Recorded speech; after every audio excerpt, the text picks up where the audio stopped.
Good morning, it's a Thursday morning and you're welcome to another edition of the Economy and Politics Show. It's December 3rd, 2020. As the year 2020 begins to wind up, we bring you incisive developments and discussions around the economy and politics space. Today we take a look at the subnationals as we do on Thursdays, and we want to bring to you the developments around a very topical issue that has raised concerns across the country. And we are looking today at the spate of insecurity. Insecurity has remained a major challenge in Nigeria, and we are going to be discussing how insecurity can be addressed to ensure that states can take the proactive steps to safeguard lives and properties. Here's our outline. First, we look at insecurity concerns for states in Nigeria, and of course, we would look at the economic space as we take a look at Lagos State's review of its budget 2021 in alignment with its economic agenda T.H.E.M.E.S. Let's begin with the fact that one of the major challenges facing states in Nigeria is the rising tide or spate of insecurity in the country. In the north, where you have the northeast, northwest, and north central, it is insurgency and banditry. It has ravaged the entire region with scores of lives lost, homes destroyed, and properties destroyed. On the other hand, in the southern part of Nigeria, it is the rising incidents of armed robbery, kidnappings, court clashes, and even the concerns of a possible return to the age of militancy in Niger Delta. But last weekend, Nigerians woke up to the very shocking news of the killings of over 40 farmers in the Zabamari area of Borno State. This again underscored the increasing trend of terrorism in the northeast, which remains the epicenter of the activities of the deadly group Boko Haram. The Senate has reacted, making calls again for the president to review the tenure of the military service chiefs, and just recently the House of Representatives has made a very strong call to summon President Muhammadu Buhari, GCFR, to appear before it as it discusses the issue of insecurity. Very interesting. But the major concern is how to mobilize and strategize across 36 states as it concerns addressing insecurity. Looking at the breakdown, if we take the north, for example, like I said earlier, where you have the northeast, the northwest, and north central region, they constitute the agro-belt state in Nigeria. And this increasing state of violence, of terror from bandits and insurgents threatens the nation's food security. As we see in recent times, we've been having some challenge in movement and distribution of the food stuffs and materials that are majorly produced in the north. For the south, from the south-south to the southwest and southeast, the kidnapping, clashes between cults, and rising cases of armed robbery are threatening Nigeria's economic space. Because from the south side, we have major revenue in the oil and gas operations. Southwest is like the economic nerve center, the industrial zone, the commercial hub. And of course, the southeast is also another huge and big trading and investment hub. So when you combine the effects of all this, it threatens the economy. This therefore brings to the fore the need for proactive steps to secure the nation, but this time placing more emphasis on states and also leveraging its regional networks. The efforts of the service chiefs, when we mean service chiefs, the military service chiefs responsible for all the strata and layers of the military, from the Army to the Air Force to the Navy and the police chief. The efforts are appreciated in terms of trying to tackle the situation. But we also need recalibration in terms of the operations. and the leveraging of local intelligence. A major point again here is implementing one continuous recurring discussion that has become a very important aspect of addressing insecurity: state policing, alongside boosting the community policing efforts that all the states in the country are beginning to explore. But here are the challenges that Nigeria is facing with the reported spread of insecurity across the country. What are the impacts so far? First, there's a disruption to agro production. Agriculture is a major contributor to our gross domestic product, to over 20% to the GDP. And this year, just like several other years, we've been experiencing the trends and tendencies of insurgents and bandits in northern Nigeria. We're seeing a disincentive to farmers to carry out their production activities, the cultivations and other things that they do in the agro belt, particularly the recent killing of over 40 farmers in Borno State. This will definitely have effect on agro production in the country. The second effect we're seeing is the logistics and transportation concerns. As we all know, that logistics and transportation are very key. Movement of goods and services across the country.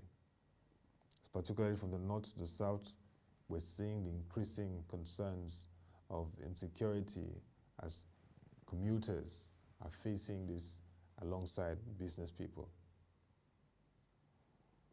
The challenge of attracting investments. Nigeria remains a very potential hub for investment. But the security state will always be a big question for anyone that wants to stake his or her money here. And so this trend of insecurity is something that must be addressed holistically to guarantee investments and encourage more investors into the economy. Next is a national brand challenge for Africa's largest economy. When you look through international media and other reports of the country, the recurring issues that come up remain insecurity. And this, of course, is why a lot has to be done to reposition our image as a country that is safe and secure. This has also led to a loss of skilled workforce to overseas, so increasingly having a huge diaspora population, because where this thrives, people are very conscious of their safety and will want to take other opportunities of greater heights and greener pastures. So the insecurity state threatens a very rich human capital, which is very important to retain.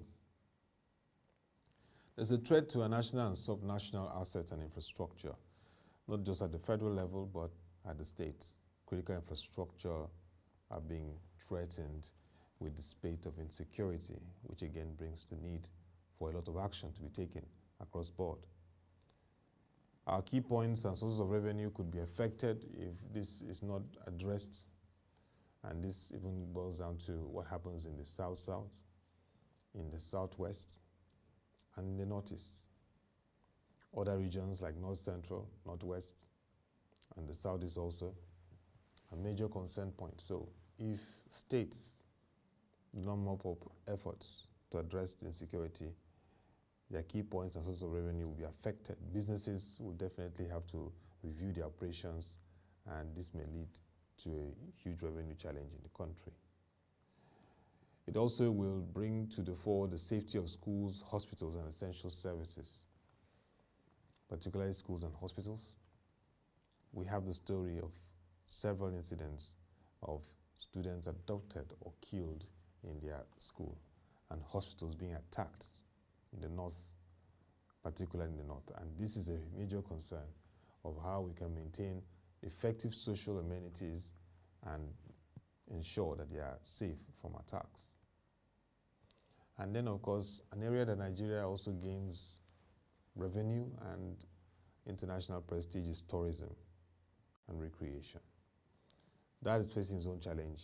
2020, amidst the pandemic, the spate of insecurity will be a concern for tourists. And this again brings to the fore why the state of insecurity needs to be addressed. The northern region of Nigeria has very lovely scenery and beautiful resorts, but the state of insecurity has to be addressed to assure tourists also that apart from the southern part of Nigeria, they can also visit nice tourist attractions in the north. So this is the effect of the growing state of insecurity, and it's something that the subnational governments working with the national governments must address. But let's take a look at some of the points we raise as the way forward. What should be done as we continue to address this issue? There are suggestions. Even the governor of Borno State, Professor Babagana Zulum, was suggesting an option of deploying mercenaries. Several quarters have supported it, other quarters are skeptical about it, but suggestions are beginning to come in on how to address the insecurity situation, particularly in the north. The first from our stable is the need to strengthen the multinational joint military task force operations in the northeast. This has to do with operations joining with other neighboring countries and their military forces, because what happens in Nigeria also affects Chad, Niger, and Cameroon. So we need to strengthen the operations amongst these countries to ensure that we can really ramp up and tackle the activities of the insurgents, which has really ravaged northeast Nigeria.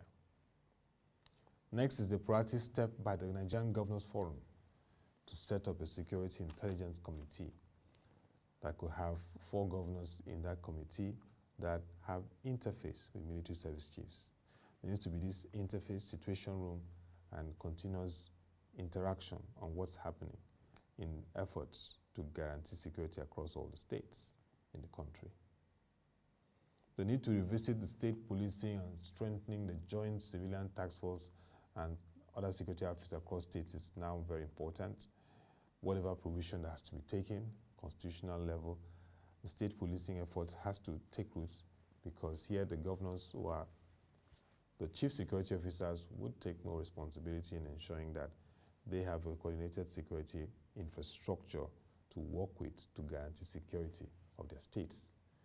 A lot of states now have their security outfits, and it's very important that they work with these networks and other key military formations to secure their territory.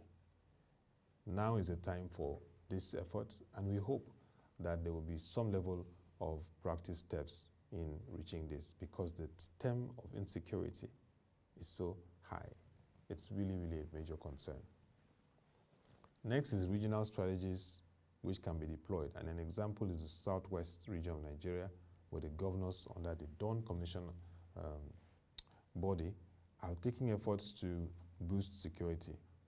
For those of us that remember the Amotekun, we've seen already a launch of the network in Oyo State, and several other states in the southwest are beginning to roll out their own version and operations.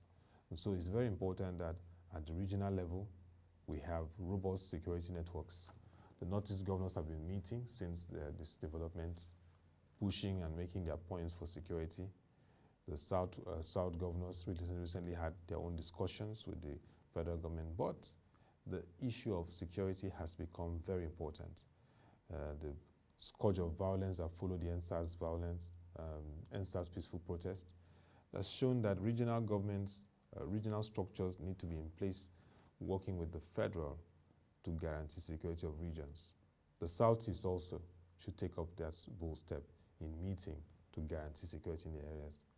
No region should be left behind, no geopolitical zone should be left behind in having their governors meet and strategize how they would secure their territory, because this is about the people, investments, and the destiny of the country.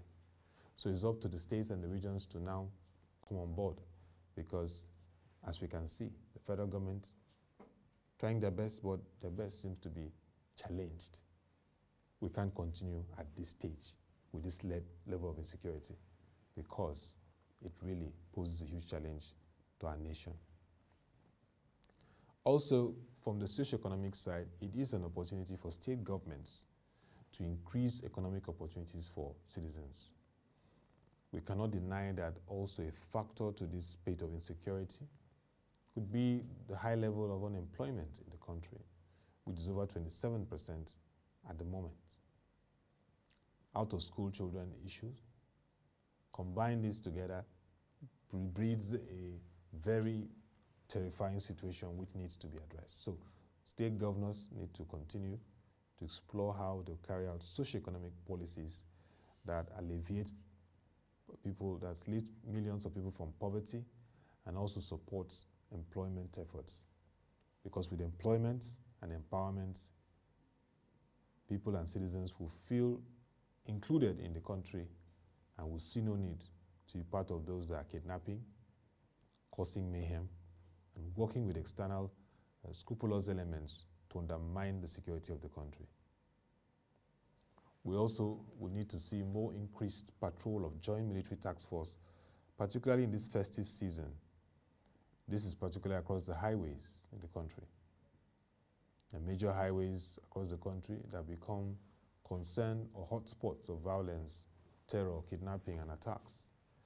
This, we expect that there will be redoubled efforts across all the military formations, including the Nigerian Civil Defense Corps, to ensure that all these routes are secured for those that will be commuting for the Yuletide season. There's also need to strengthen security at all the airports, rail terminals, and bus stations. This becomes very important as we continue to see the trend of concerns across states. Strengthening security at the border points remains very important, even as the federal government, for now, keeps the borders closed.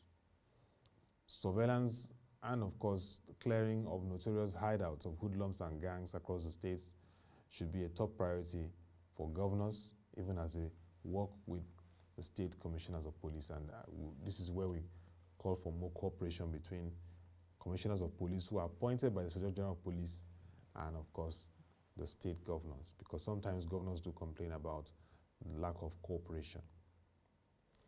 Technology also comes to the fore, like Plateau State's governor, Simon Lalong, talked about how they deploy technology to ramp up security and surveillance and intelligence in North Central Plateau State.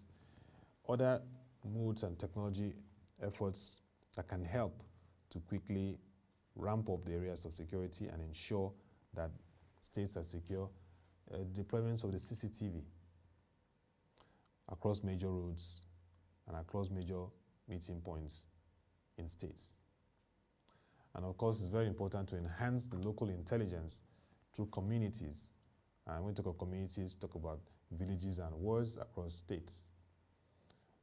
Cybersecurity strengthening needs to be taken seriously across all the states. The Nigerian Governors Forum would need to explore how this will be strengthened. And of course, states should take Security Trust Fund very seriously.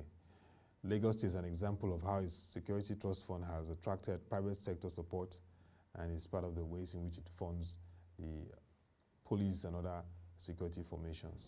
So all states should review their state security trust fund and ensure that it is transparent and accountable and what is worthwhile for private sector to partner with and invest in to ensure that lives and properties are safeguarded in this challenging phase. Let's move on quickly to Lagos State as the 2021 fiscal year beckons. Lagos State governments among the states that are positioning themselves, hoping that they can achieve a lot through the 2021 budget that's been sent to the State Assembly. Recently, some members of the State Executive Council recently had a session to review the budgets and, of course, how it aligns with the T.H.E.M.E.S agenda, T.H.E.M.E.S. That's the economic agenda of the Lagos State government under the administration of Mr. Babajide Olusola Sanwo-Olu. Through a web-based virtual conference, it was an opportunity to look at the various developments and how it will align with the theme agenda. To kick off the meeting and discuss, the Commissioner of Economic Planning and Budgeting, Mr. Sam Egube, highlighted the key points of the agenda to include the state of traffic congestion in Lagos State, state of the health sector and environment, education and technology, the state of security in Lagos, and of course the entertainment industry. Speaking further, he stressed that the 2021 budget, which he referred to as the budget of rekindle hope, summed up the challenge posed by the COVID-19 pandemic in March and the adverse effect of NSAS protests in October 2020. He mentioned the fact that the administration was focused on youth employment with additional objectives of building impactful partnerships with the 3 tiers of government, attracting private investments, aligning civic engagement and participation in governance, leveraging on technology, developing, upgrading, and maintaining the state's infrastructure, as well as improve capacity to generate revenue. According to the Commissioner, one of the key thrusts of the 2021 fiscal year strategy was to create a youth-driven economy in Lagos State. On this part, the Commissioner of Finance, Dr. Rabiolowo, said that the 2021 budget was an opportunity to re-examine and reshape the fiscal model to improve engagement and impact. He noted that the Ministry of Finance was a web that spreads across various ministries, departments, and agencies with a focus on revenue management, investment management, and reporting and compliance. Reviewing revenue for the year, the Commissioner said that with a target revenue at 96% this year, the ministry has been able to successfully restructure all existing internal loans from 20% to 12% with a debt sustainability ratio of 22% and a benchmark of 40%. Also, Dr. Frederick Oladinde, Commissioner of Transportation, who contributed to the session, described transportation as the engine of any economy and the most complex and yet one of the most important aspects of an economy's growth. He said that the vision for Lagos State is to develop an integrated model transport system. With about 22 million people in the state, Oladinde noted that the state records about 24 million trips per day, and it is projected to record more than this in the coming years. With about 95% of the trips made on road, he said that there is need for diversification, and the plan is to make Lagos a smart city and, as a result, create a robust and integrated public transport system.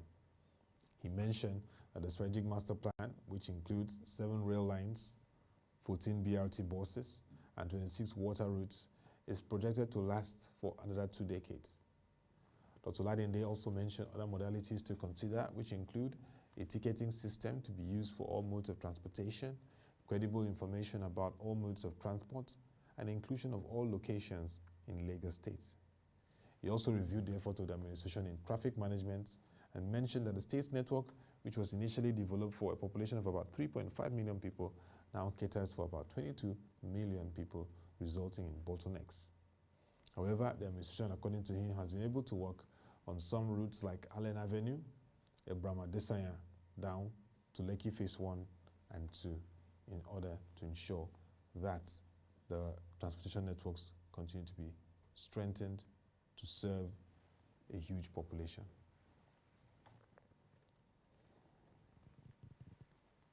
And that'll be all for this edition of the Economy and Politics Show. You can join our website, www.prochange.com, to watch our videos, read our news reports and analysis and stories.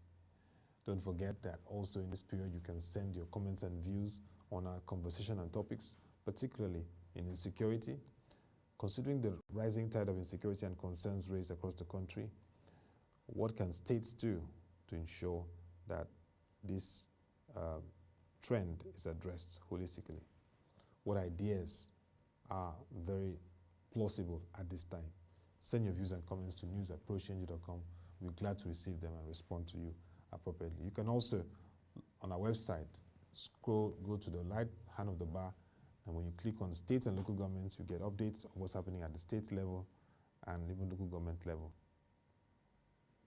This is wishing our viewers a very interesting remaining part of the day, and hope to have you join us once again for an interesting conversation on the Economy and Politics Show. Till you come your way again, thank you for watching. Have a nice day and stay safe.